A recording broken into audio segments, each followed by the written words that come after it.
Okay, today we're doing emotions. I'm not particularly together today, but I think maybe that's even a better an example of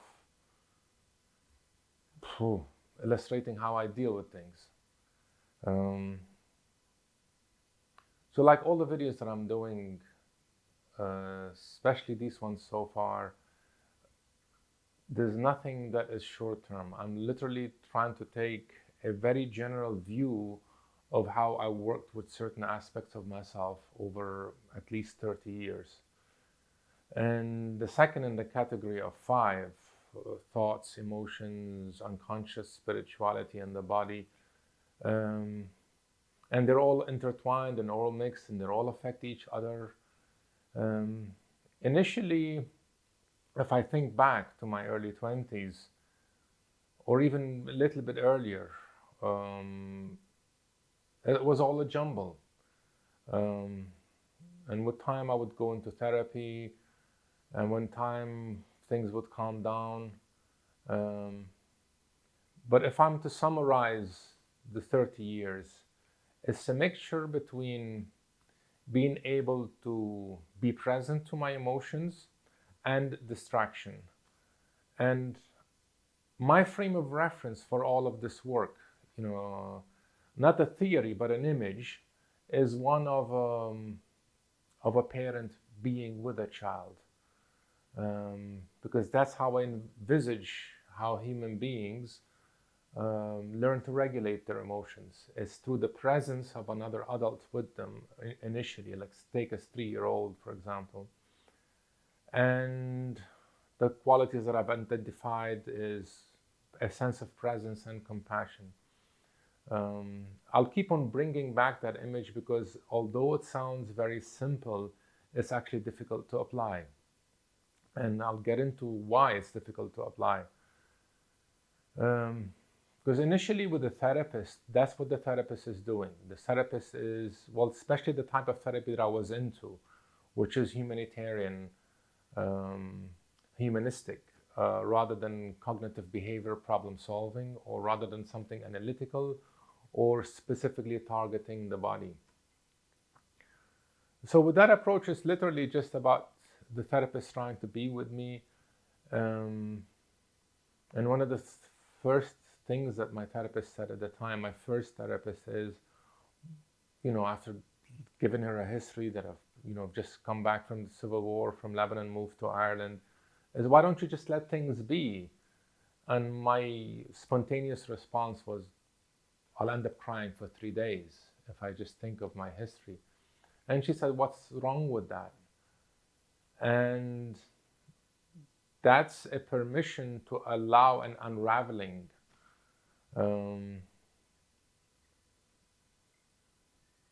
And initially, just tapping into emotions, tapping into the history that you've been trying to just manage, especially when it comes to school or college. Everything is chaos until near time to the exams, and then it's about working under pressure and not feeling those emotions. And then once that passes, there's a short euphoria. And I was lucky enough to pass my exams. But looking back at the whole thing, it was literally just a matter of trying to tolerate initially, because I would get that deep emotional pain in my solar plexus, and I would notice that there would be suicidal feelings coming along with that. And looking back at it now is just a natural impulse to leave pain, in the same way that we have evolved as mammals to run away from danger. We literally run, fight, flight, or freeze. If you fight and you win, you get to feel better about yourself. But if you judged your threat as being overpowering, that you can't win, you run. And that's inbuilt into us evolutionarily. And that's how I view it in terms of emotions.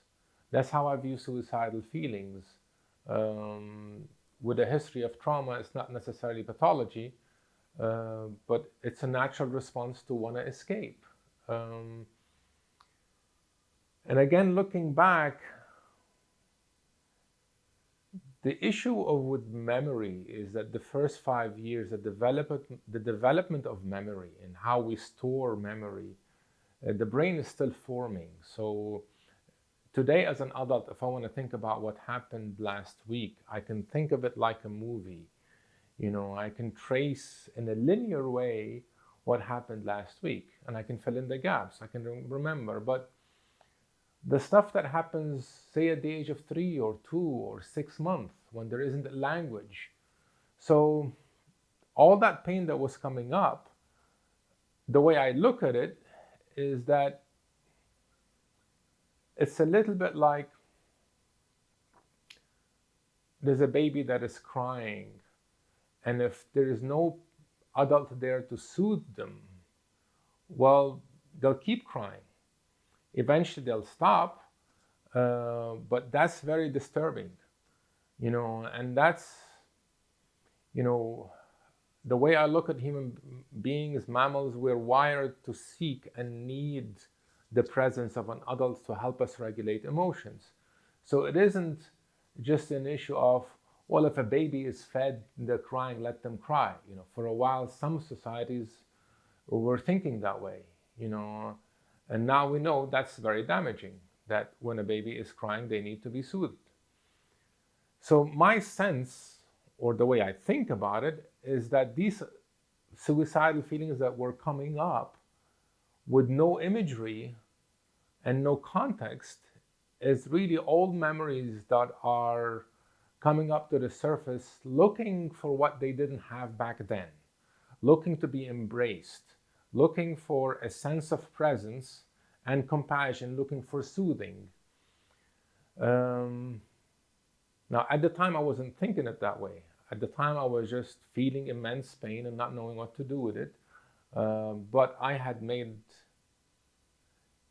a promise to myself that I wasn't going to leave this world because others would get hurt. So I committed to staying in this world. And whenever these emotions would come up and I would feel suicidal, I was lucky enough not to have any problems with impulse control, meaning that I knew I wasn't going to act on them. Now, that's not the case for everybody. So the approach was really about tolerating something very painful and not acting on any impulse to do anything about them.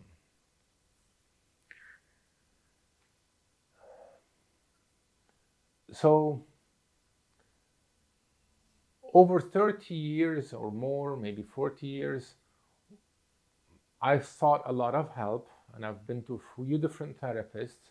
And the way I look at it now is that each therapist was giving me what I didn't have from birth until that time and further on when I had new problems, which is trying to be with me. And those two qualities that I identify, presence and a sense of compassion, they were giving me that, irrespective of what they might call themselves as a therapist. Because there's a lot of different approaches out there, and there's a lot of, some of them tend to be more analytic, but this is what I see as what helped me personally. So eventually with time, as I experienced an other person being with me and having those two qualities again and again and again, I would internalize this, and eventually I would be that to myself. Now, it was only about a few years ago when I was making the documentary on depression that I tried to summarize the different approaches out there and came up with that image, as I've talked in other videos, and saw it as, well, that's 30 years of me literally trying to be an adult to myself with those two qualities, and that's what I didn't have back then. Whatever the therapists were doing with me now, I'm doing to myself. But when I framed it that way first, although it's very simple, and although I've been doing it all along, when I named it in the hope that I'd be clearer about what I need to do next time I was having difficult emotions. And it's not just pain, it could be other emotions, such as anger, for example. When I framed it that way, that I saw it, I knew my history clearly didn't have the adults that I needed. But when I framed it that way, that I need to be the adult to myself that I didn't have, I need to be the parent that I didn't have, although it was very simple, and although it was very clear that this is what I was doing all along, it was actually difficult to face sometimes, because it was a trigger of what I didn't get, and that itself gave rise to feelings of sadness and loneliness. So that's why I'm emphasizing that naming an approach, or naming a vision, or naming what I need to do, for me it's very simple, but the application is very difficult. It's a very general way of looking at things.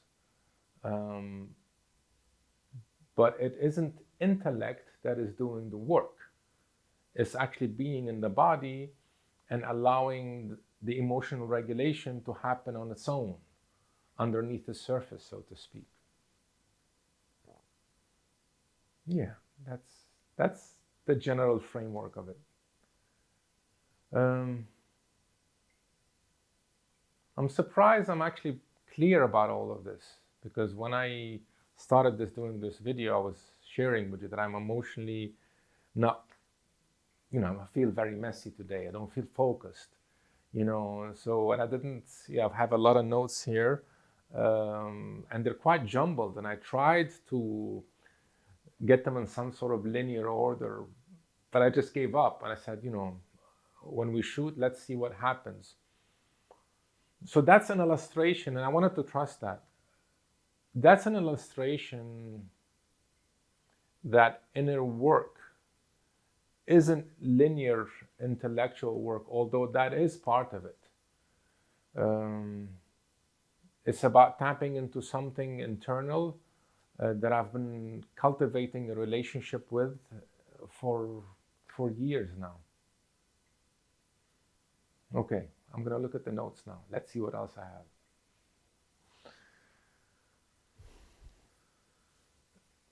So, years of developing a relationship with emotions, which means literally just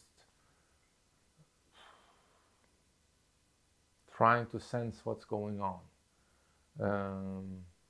And again, that's not an easy process, because sometimes it's just so exhausting that you need a distraction.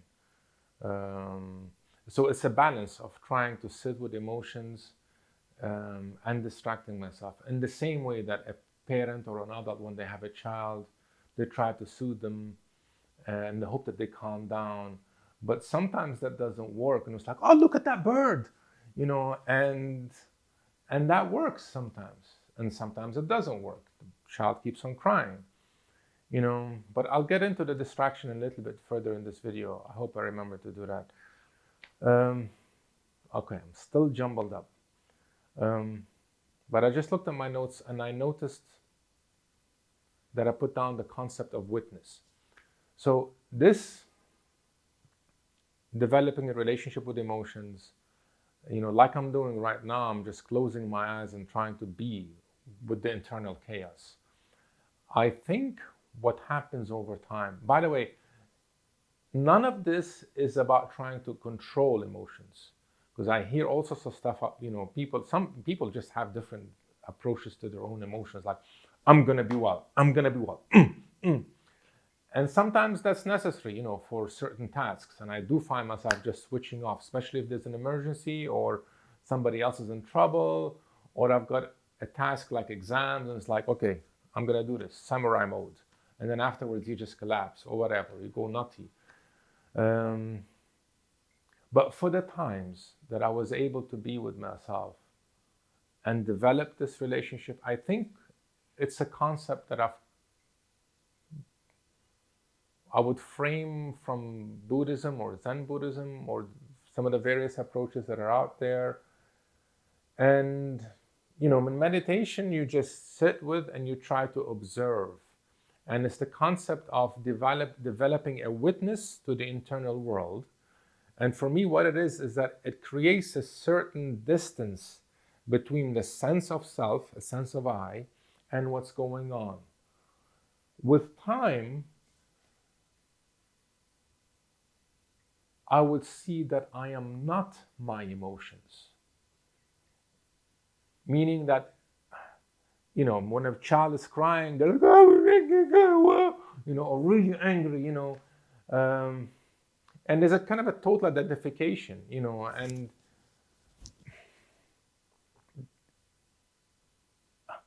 when you have there's all different types of pain. For example, you can have surface pain and you can have deep pain.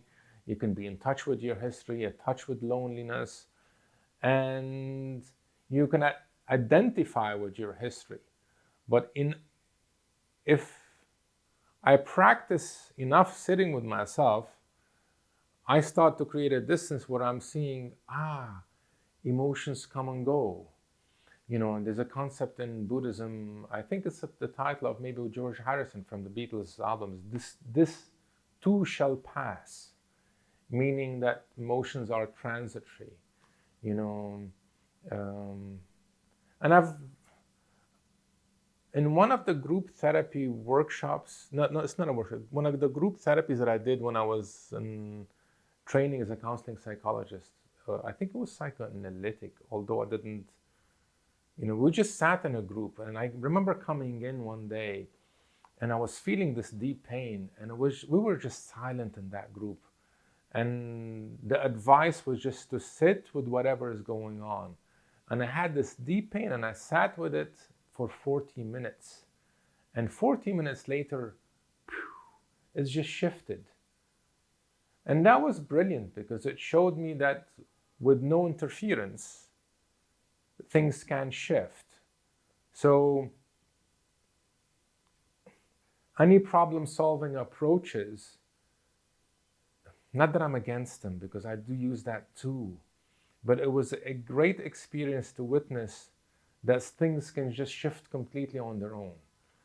Now, that doesn't mean that I was able to do that all times. It's just a good thing to see happen. But like all of these approaches, when it comes to trauma or complex trauma, you try them. Something works, it's beautiful, but trying to do it again sometimes works, sometimes it doesn't work. It's a little bit like maybe playing music. Maybe you are singing or playing an instrument, and sometimes you play it and it comes out so beautiful, but it's difficult to replicate it next time. My point in sharing all of this with you is that this work is experimental. The main concept is to sit with what's coming up. But it's not a linear, approach that you can name the steps 1, 2, 3, 4. If you do 1, you'll get to 2. If you do 2, it isn't like that.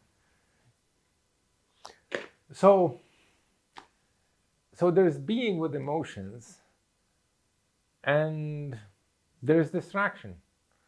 And it's like, fuck this shit, it's too heavy, And personally, one of the nicest distractions I've had is movies.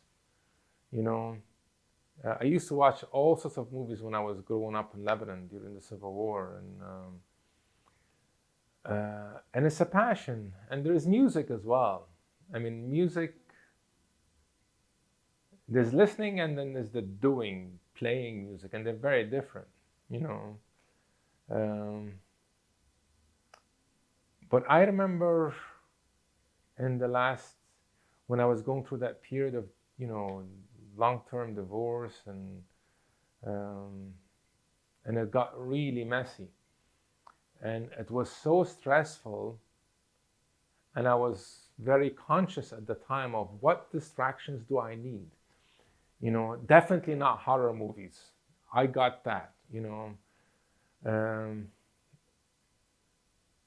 Comedy, sometimes works, sometimes doesn't work, but it got to the stage where I noticed I'm going to watch only romantic comedies. Okay, that was my plan. No horror, nothing, any violence in it. But things got so tough that even a romantic comedy, and they usually have a formula, you know, usually towards the end of the film, the couple that really love each other and fancy each other and then haven't really cemented that chemistry and all of that stuff, usually the formula in those movies is that they fight. There's a misunderstanding and then they make up. But it got so difficult for me that tension was just too much for me. And I was like, fuck it, I'm stopping this. So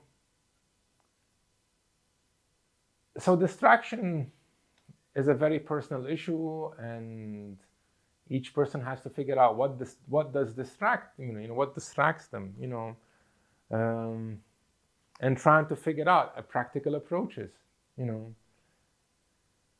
Besides those two, which is being with emotions and distraction, there's actually a third one. I just realized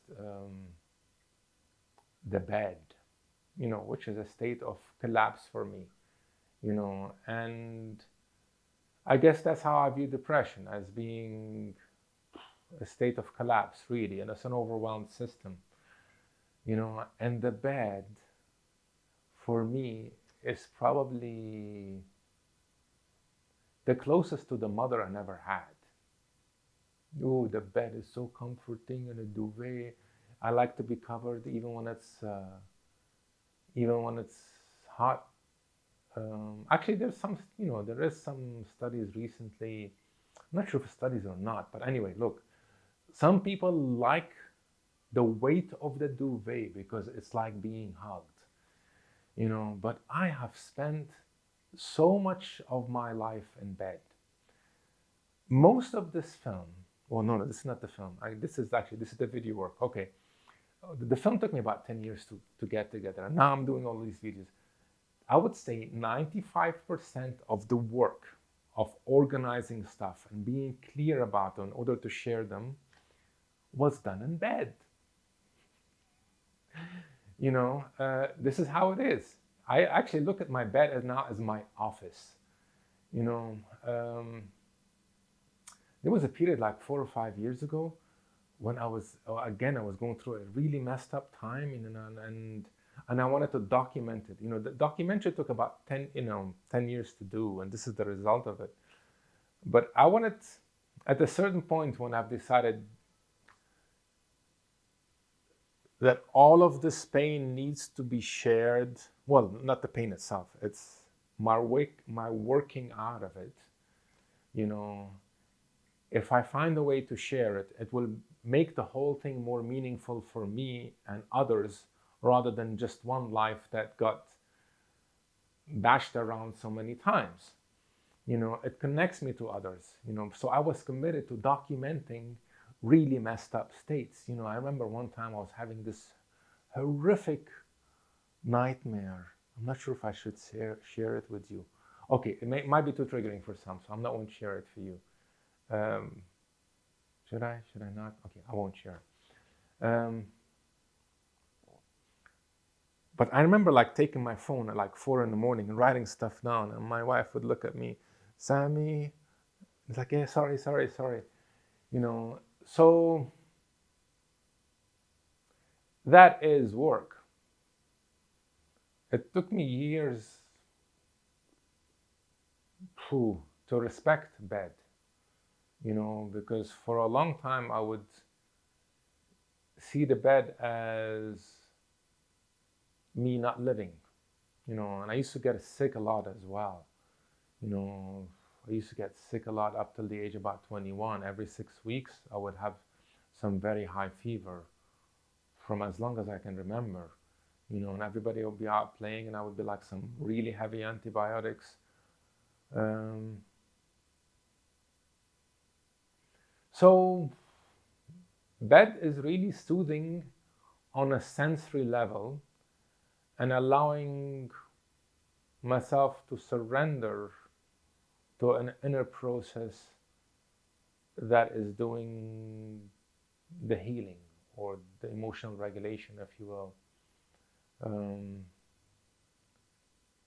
and again, it's not an easy thing to have made peace with that. It took a long time to accept that if I'm sick or not well or emotionally exhausted or an emotional collapse, forcing myself to get up and do stuff doesn't work. I try it and it doesn't work. You know, so everything that I'm sharing with you, again, this whole thing about being present to myself, sound and being compassionate about it, that's a lot of work, especially the compassion towards oneself, because I committed to being here. I believed in the process of what I'm naming, the presence and the being compassion, and I'm committed to that, and I could see with time I was improving, but it was never fast enough. And till this day, I'm 57 now, and I dream of a time when things will be much flowing and life isn't so much work, but that's the history I got, and if I'm committed to being here, I've tried everything and I'm still learning, but it's a slow process. Hopefully, those who are watching and you get a sense of the history, hopefully your lives are much easier, so it's not about, no two lives look the same, because I was mentioning about 10 years ago, telling somebody I was working on this documentary, and it was like, and I'm telling them that I worked, myself for 30 years, and she was like, isn't that depressing? Well, look, the reality is, for some it's much harder. Each person just got their own path, and each person has just got to find out what works for them. So there will be some people watching which hopefully your life are easier, and some no, so it's irrelevant. But that question does come up, and comparisons come up. These are the cards that I've been dealt, and it's irrelevant whether somebody else has got it easier or worse. The relationship is literally internal. There's a whole world, and I'm trying to find out how we all get to a much more beautiful place.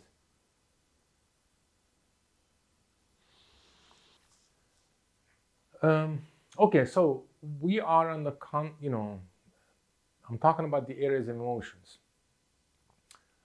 It just dawned on me the other day that it's also a very slow process of getting to know different emotions. Like for me, it's like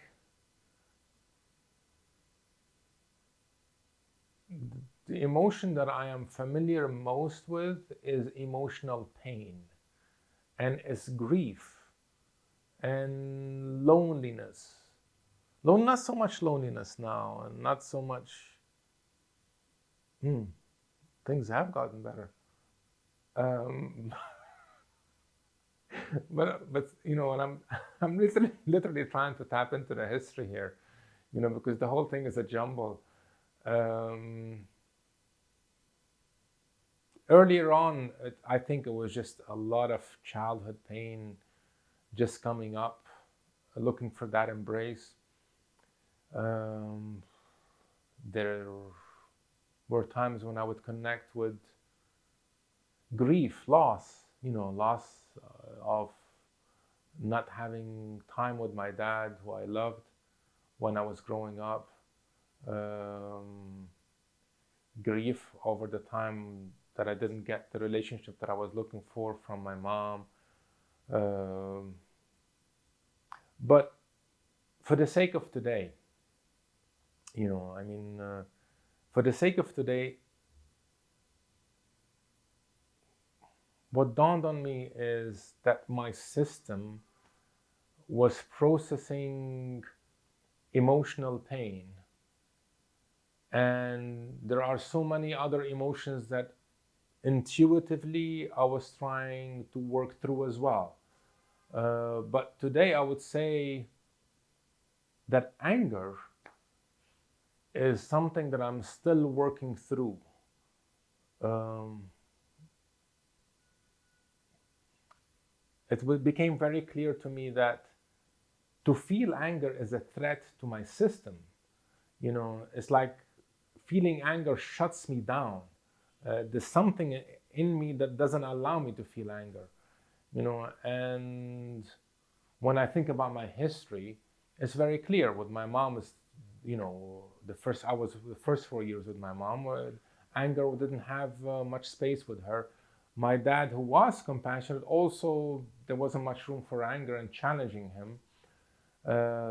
Growing up in the Civil War, people had guns. You don't like something, because part of mammalian development, if you watch dogs, in a nature program, the puppies fight with each other in a playful way. That is part of developing a relationship to anger, developing a sensory relationship, because ultimately evolution is all about trying, well, as far as I'm concerned, is finding an appropriate way to, for mammals at least, appropriate way, find your place in society. For us human beings, anger is a way to defend yourself, but you don't want to crush your enemy. You don't want everybody to be your enemy. You're in a class, somebody pisses you off, you want to say no, but you don't want to bash them on the head. Although some political systems do that, So you've got all of that shit playing in the outside world, and you've got your own social relationship to emotions, and then you've got the personal. So the point of all of this is to differentiate between different emotions, get to know them. But it's, the point is that all of this is continuous work, but it's at a certain point, take some emotions, reflect on the history with it. How does the body relate to it? How does people around me, whether it's the close-knit family or friends or schools, these are the systems, and later on work, So getting to know emotions and getting to name them, getting to name the different nuances of each emotions, just like there are colors out there, there are the 7 primary colors. But today, take red. Well, red can be a lot of different stuff. You put a little bit of green in it and it turns into something else. It's still red, but not quite the red that it was. So, there are no, as far as I'm concerned, there are no pure emotions, and I'm talking about trying to differentiate between what's going on internally, but I'm never in a state of just anger or sadness, It's all mushy. So again, it's about trying to meet all of that stuff.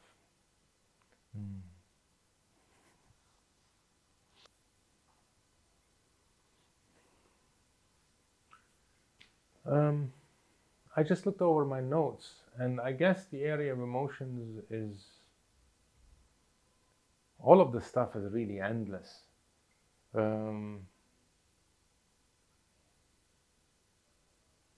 But for now, it's really, again, just simplifying it into being present to myself, trying to get a sense of what's going on, try to name it if I can, which is very different than analyzing it. Naming it sometimes helps put things in context and helps me feel a sense of integration, but that's not always possible. And there are times where things are so chaotic that sitting with myself is not really an option.